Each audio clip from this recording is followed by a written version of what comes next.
There are two kinds of wealth in this world, that which fills the hands and that which fills the heart. Most people spend their lives confusing one for the other.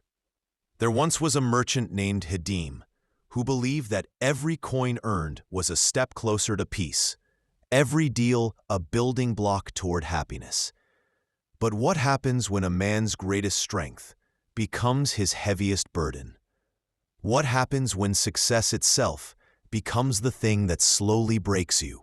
Hadim rose before the sun each day, counting yesterday's earnings by candlelight. His fingers knew the weight of every coin, the texture of every silk thread in his shop. He walked the same path to market each morning, carrying bundles that seemed to grow heavier with each passing season. He believed that abundance would eventually silence the restless voice within him.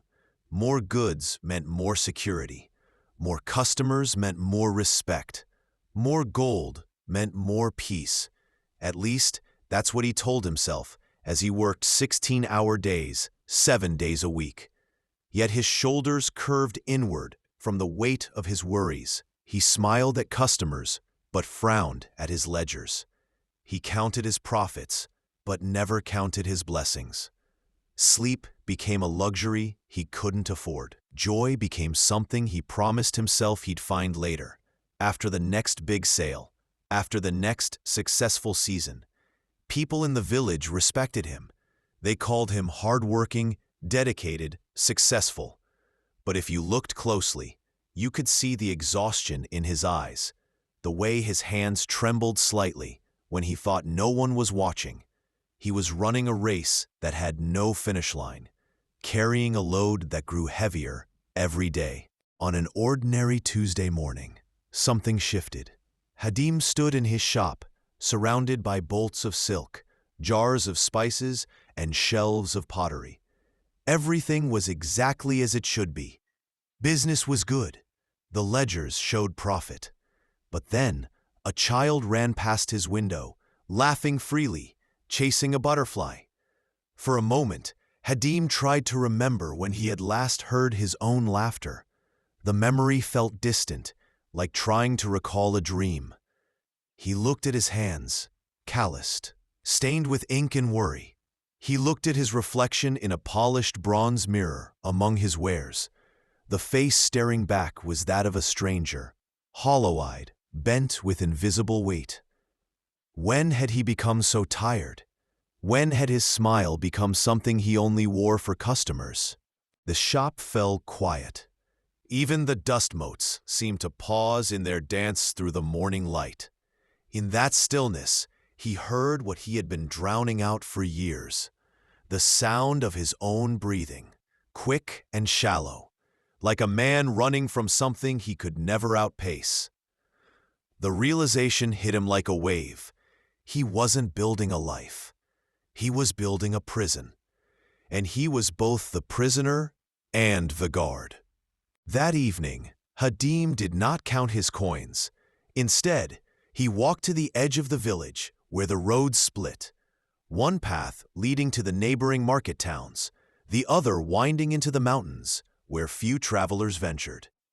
He set down his leather satchel, full of tomorrow's plans. He removed his merchant's rings, placing them in the palm of his hand like captured moonlight. One by one, he gave them to travelers passing by, asking for nothing in return. Each gift felt like removing a stone from his chest. Then he chose the mountain path. Each step grew lighter. The weight that had pressed upon his shoulders for decades began to lift, not because he had gained strength, but because he had finally stopped insisting on carrying what was never meant to be carried. Behind him, the village lights grew smaller.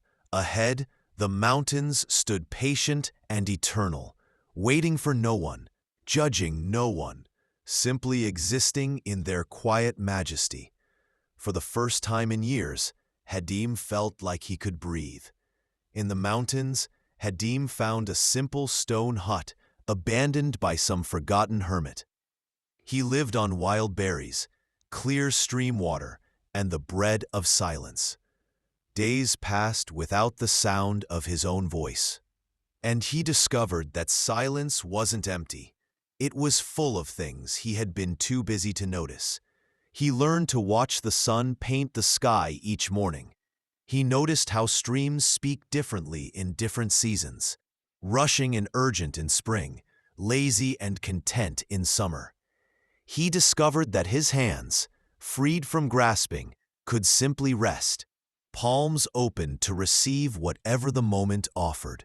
Time moved differently here, not marked by transactions or profits, but by the slow wheel of seasons, the patient growth of mountain pines, the rhythm of his own heartbeat, finally finding its natural pace. The poet Rumi once wrote, "The quieter you become, the more you are able to hear." Hadim understood this now.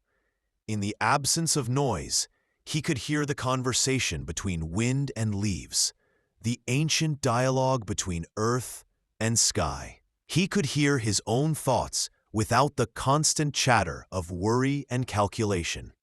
Winter came, and with it, a deeper stillness.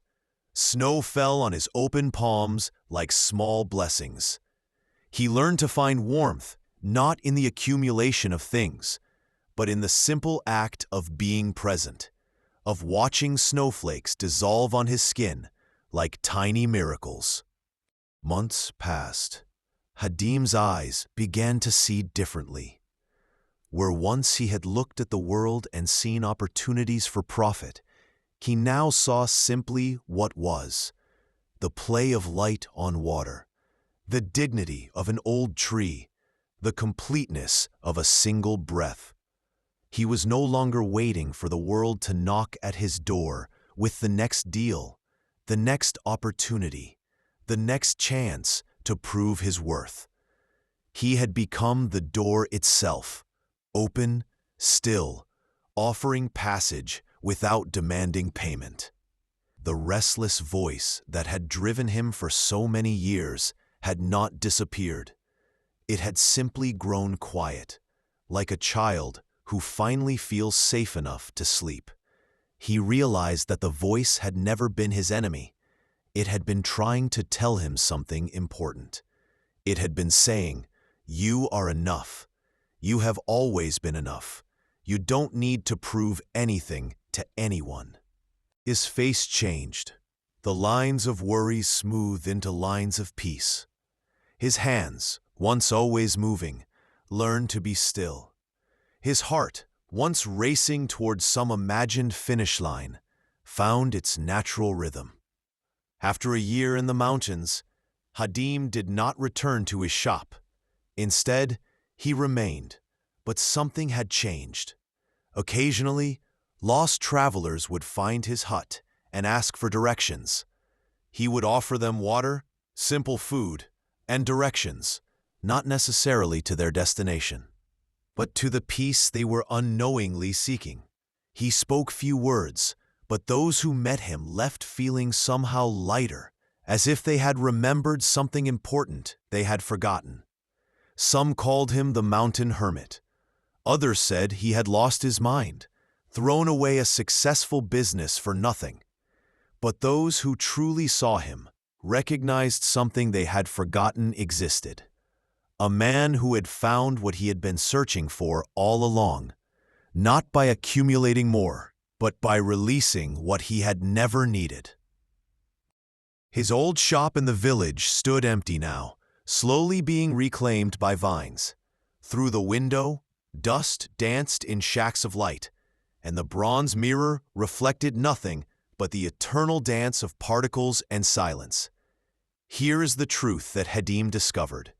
A man is rich not by what he carries, but by what he can walk away from. The merchant who filled his hands with gold had empty pockets compared to the hermit who filled his heart with sky. We are all merchants in our own way, trading our peace for things we think we need.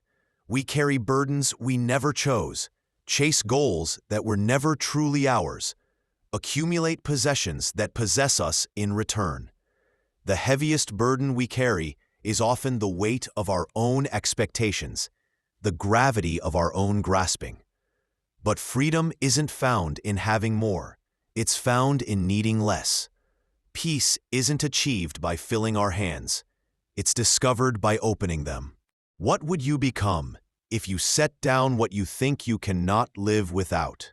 What would you find if you stopped looking for what you think you need to find? The old merchant's footprints still mark the mountain path, leading away from the familiar and toward the unknown. The wind still carries the scent of distant peaks, calling to anyone ready to listen, anyone ready to discover that the treasure they seek has been inside them all along. The path is still there, waiting. The quest